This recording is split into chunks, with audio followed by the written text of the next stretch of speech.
despeito dessa baixa popularidade, aqui do seu lado no telão está aqui intenção de voto para presidente segundo turno, algo que a Mônica já tinha falado. Tem 8 cenários. Lula contra todo mundo do outro lado. Bolsonaro, Michele Bolsonaro, Tarcísio de Freitas. As sondagens foram variadas. Em todas, Lula aparece numericamente à frente. Pondero Lula contra Bolsonaro, Lula contra uma pessoa que está inelegível e ali, numa pesquisa de 2 pontos de margem de erro, está ali empatado tecnicamente, numericamente à frente. Lula contra Michele Bolsonaro, 44% contra 38%.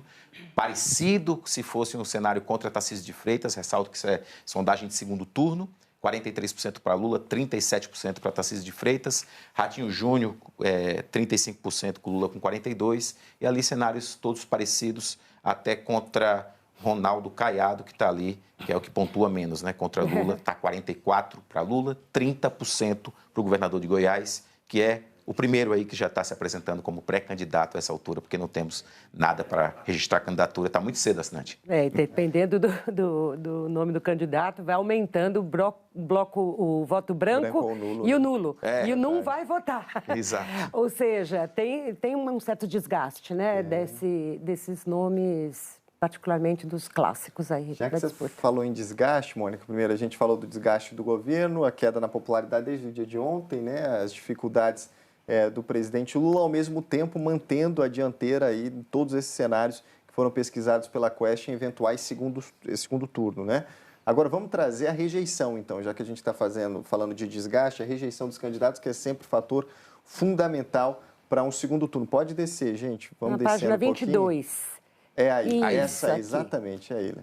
Essa tela aí, conhecimento potencial de voto e rejeição dos candidatos, que os pesquiseiros sempre nos ensinam a tentar fazer uma combinação com intenção de voto, ajuda a explicar muita coisa. O Lula com a rejeição maior, né? Comparado a sondagens anteriores, assinante, você está acompanhando aí na sua tela. Por exemplo, em janeiro de 2025, a rejeição conhece e não votaria era 49% do Lula contra 47% de conhece e votaria. Tinha ali um racha, né? Agora não. Agora ele tem 55% de conhece e não votaria, a gente lê como rejeição, e 41% que conhece e votaria. Lula está hoje com a rejeição igual, mesmo patamar de Jair Bolsonaro, com 55% A rejeição de Bolsonaro é estável, né?